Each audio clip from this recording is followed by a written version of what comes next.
I grew up in a village called Henlow in Bedfordshire. I was born in Park Lane, and at the top of the lane was the gate to the park, in which lived, in the big house, Alan Lennox-Boyd, who I think became Colonial Secretary or something like that in the Churchill government. I was about 7, I suppose, which would be just after the war. And I was sitting on the iron railings one day, just inside the gate. The gates was a big 5-bar wooden gate that was always closed in order to avoid cows escaping down the lane and off into the village.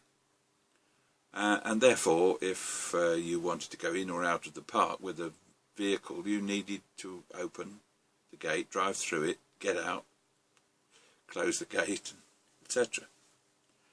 On this particular occasion, I was sitting on the fence, and Alan Lennox-Boyd came up the park, stopped 15 yards short of the gate, and waved at me to get down off the iron railings. Incidentally, as an aside, I could never understand why those iron railings were still there. Just about every metal framework of that nature was removed for the war effort. For some reason, this 50 or 100 yards of some of it had been removed, but 50 or 100 yards of it stayed there. Why, I was never quite sure. Anyway, Alan Lennox-Boyd drew up in his car and waved to me to get down and open the gate for him. I didn't much like his attitude. Anyway, I got down and I opened the gate, and it even acknowledged me, just accelerated the car away, and I was left to close the gate behind him. But I remember thinking at the time, you know, having seen the usual slogans, vote for Alan Lennox-Boyd, your Conservative candidate, and it struck me as hardly the thing I was likely to do when I was old enough to vote. There's no call for a man, whatever his position, to be ill-mannered and to treat a lad of 7 as if he's, well, we won't go into that. But anyway, so, and many years later, interestingly enough, I sat at a cricket dinner after my cricketing career was over, and I sat next to John Major, and our conversation, he'd just become Prime Minister, and our conversation got round to, apart from cricket obviously, it got round to the subject of the British government, Margaret Thatcher, who had just left office. It got round to the system of government, and I obviously expressed an opinion about British government and the parliamentary system, etc., to which he replied that I obviously seemed to be in favour of classical Greek democracy. I couldn't argue with this. I didn't really understand what classic Greek democracy was all about. But anyway, apparently he was, there were about 800 or 900 people in Greece who had to be satisfied, so it was fairly easy to be democratic.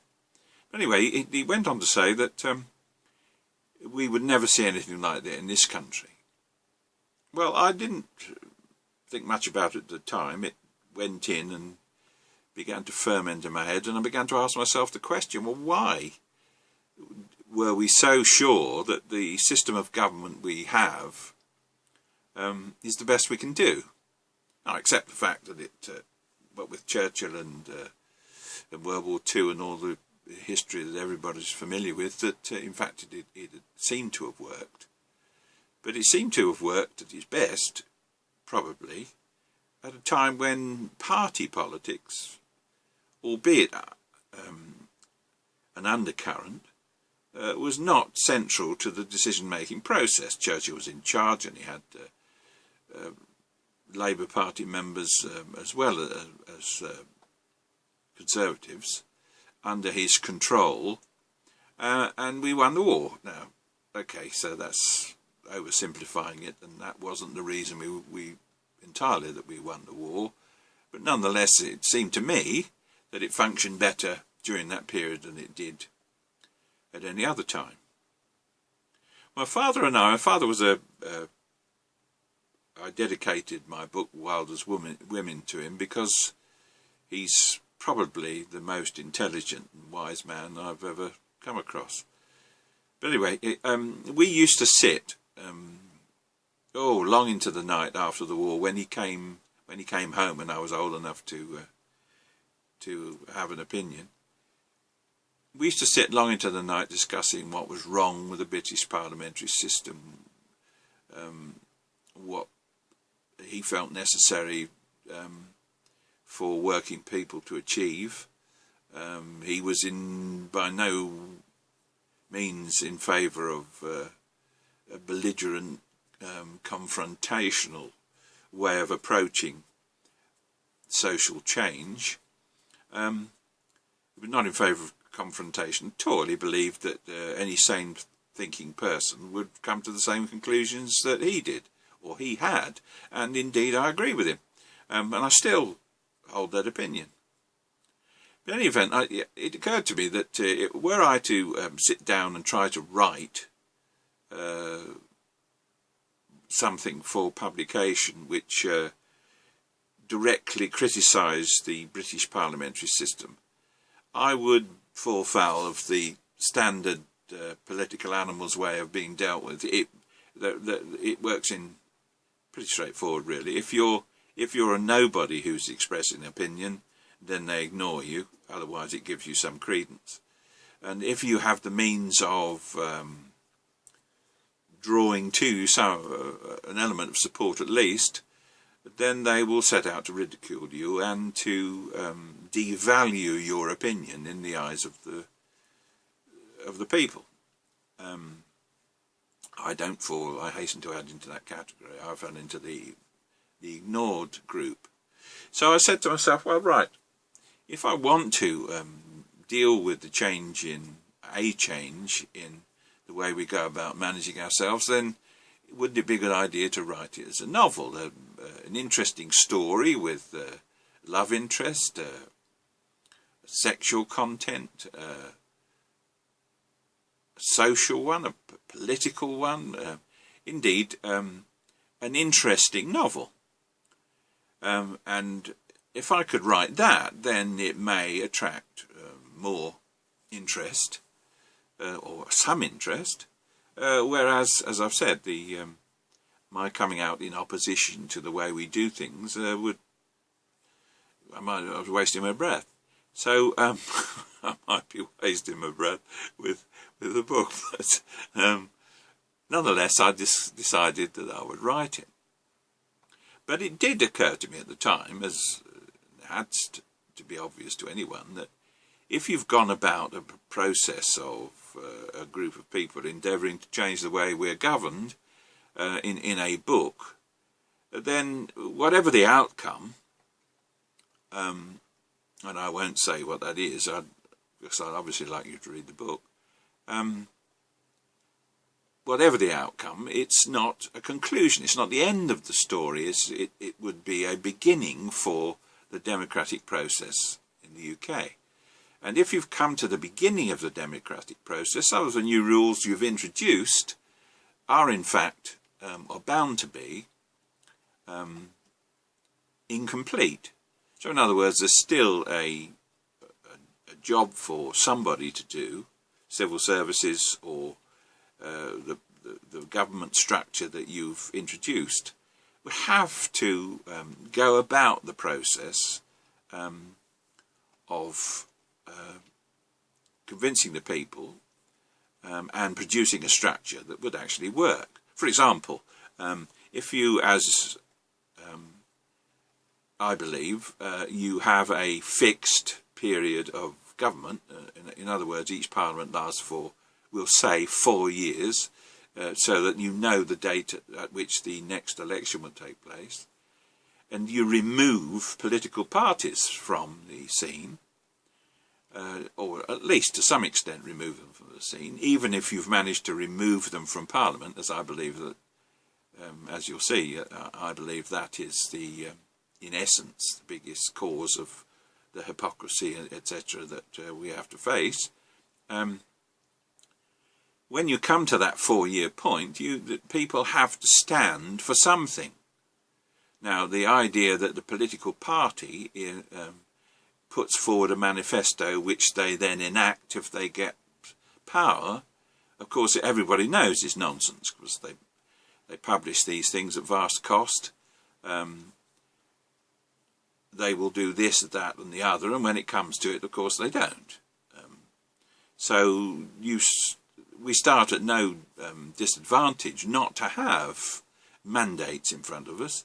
It's much better to have a group of people with who are required to govern the country, who meet together in Parliament and debate the issues and put their policies forward for approval by Parliament, which of course doesn't happen now, because by definition you're forming a government in one form or another, knowing that you have a majority.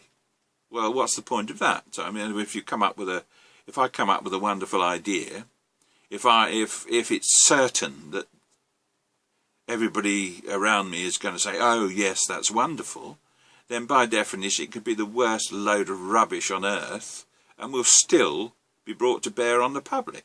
That's a completely unacceptable way of doing things.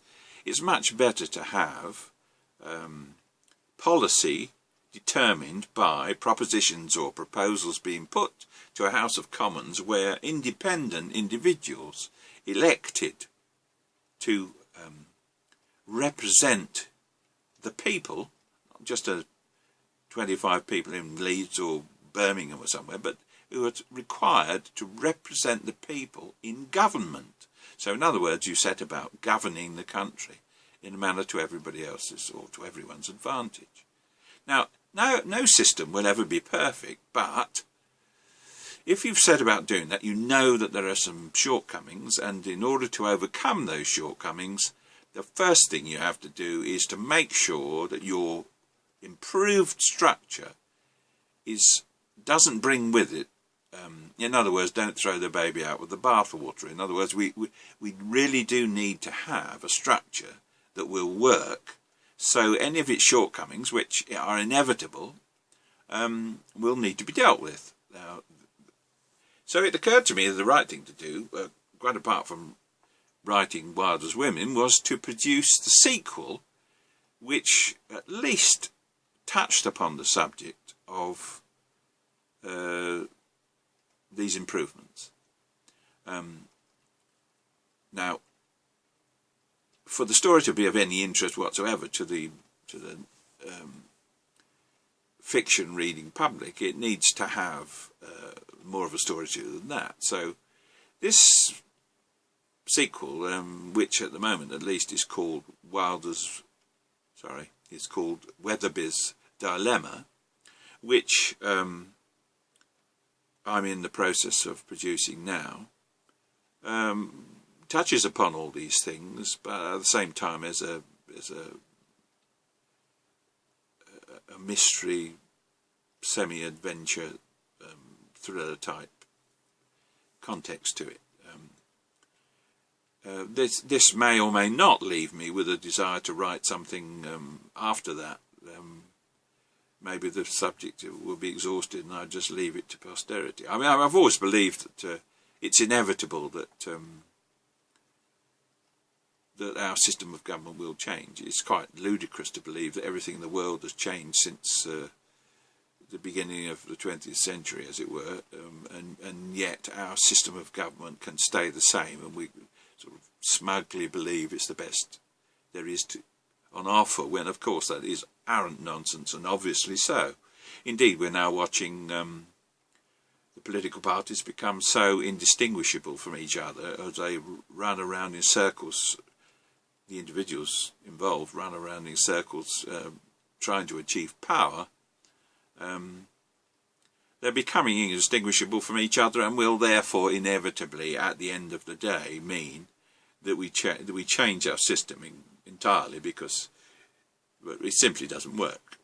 We all know it doesn't work, But of course, it's quite interesting that nobody in a position of authority will ever do anything to change it, because they see it as being a vehicle for their own personal advancement.